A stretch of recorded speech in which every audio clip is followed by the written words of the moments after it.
ದೇಶದಾದ್ಯಂತ ಗಮನ ಸೆಳೆದಿದ್ದ ವಿಶ್ವ ಹಿಂದೂ ಪರಿಷತ್ನ 3 ದಿನಗಳ ಧರ್ಮ ಸಂಸದ್ಗೆ ತೆರೆ ಬಿದ್ದಿದೆ. ಸಾಧು ಸಂತರಿಂದ ಹಲವಾರು ನಿರ್ಣಯದ ಘೋಷಣೆ ಮೊಳಗಿದೆ. ವಿರಾಟ್ ಹಿಂದೂ ಸಮಾಜೋತ್ಸವದ ಹಿನ್ನೆಲೆಯಲ್ಲಿ ಕೃಷ್ಣನ ನಗರಿ ಕೇಸರಿಮಯವಾಗಿ ಮಾರ್ಪಾಡಾಗಿತ್ತು.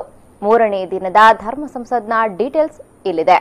ಉಡುಪಿಯ ರಾಯಲ್ ಗಾರ್ಡ್ನಲ್ಲಿ ಹಮ್ಮಿಕೊಂಡಿದ್ದ ವಿಶ್ವ ಹಿಂದೂ ಪರಿಷತ್ನ 3 ದಿನಗಳ ಧರ್ಮ ಸಂಸದ್ಗೆ ತೆರೆ ಬಿದ್ದಿದೆ.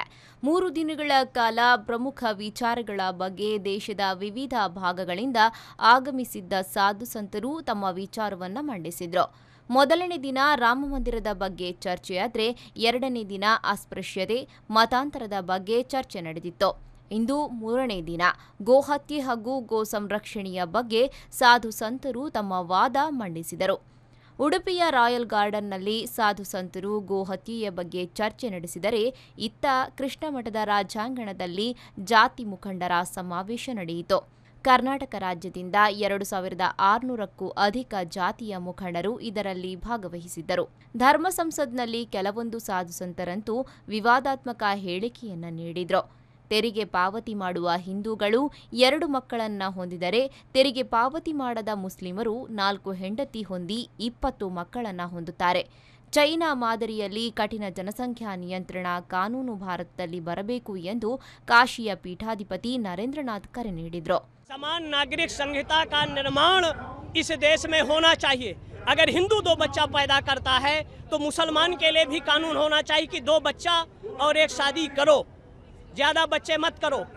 चाइना जैसे कठोर जनसंख्या नियंत्रण कानून इस देश में लागू होना चाहिए. जहां जहां हिंदू समाज कम हुआ वहीं देशद्रोह की चिंगारी फैलने लगी और ये मांग किया जाने लगा कि हमको भारत से अलग कर दो. हम भारत राष्ट्र चाहे पूरब हो चाहे पश्चिम उत्तर दक्षिण समग्र एक राष्ट्र है और उसकी संस्कृति सुरक्षा संरक्षा का हमारा कर्तव्य और दायित्व है. 3ನೇ ದಿನದ ಧರ್ಮ ಸಂಸತ್ ಚರ್ಚಾಗೋಷ್ಠಿಯಲ್ಲಿ ಪ್ರಮುಖ ಘೋಷಣೆಗಳು ಹೊರಬಿತ್ತು. ಶಕ್ತಿಯುತ ರಾಷ್ಟ್ರದ ನಿರ್ಮಾಣ ಎಂಬ ಒಂದಂಶದ ನಿರ್ಣಯವನ್ನು ಘೋಷಣೆ ಮಾಡಲಾಯಿತು.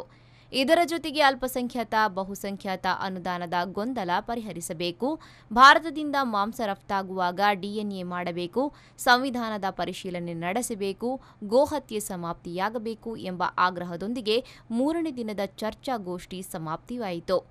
भारत में यूनिफॉर्म सिविल कोड आना चाहिए और केवल डायरेक्टिव प्रिंसिपल नहीं, 5 बार सुप्रीम कोर्ट ने कहा है कि आप डायरेक्टिव प्रिंसिपल का पालन क्यों नहीं करते. और मैं समझता हूं जिस ओर सब जा रहे हैं वो यूनिफॉर्म सिविल कोड की ओर ही जा रहे हैं.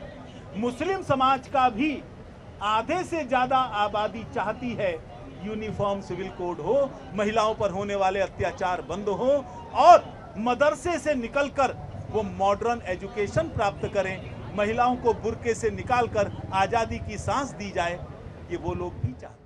ಚರ್ಚಾಗೋಷ್ಠಿಯ ಬಳಿಕ MGM ಕಾಲೇಜು ಮೈದಾನದಲ್ಲಿ ವಿರಾಟ್ ಹಿಂದೂ ಸಮಾಜೋತ್ಸವ ಹಮ್ಮಿಕೊಳ್ಳಲಾಗಿತ್ತು. ಉಡುಪಿಯ ಜೋಡುಕಟ್ಟೆಯಿಂದ ಹಿಂದೂ ಸಮಾಜೋತ್ಸವದ ಸ್ಥಳದವರೆಗೆ ಭವ್ಯ ಶೋಭಾ ಯಾತ್ರೆ ನಡೆಯಿತು.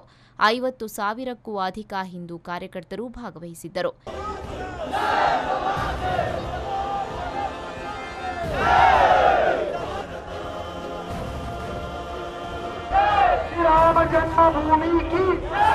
राम जन्मभूमि की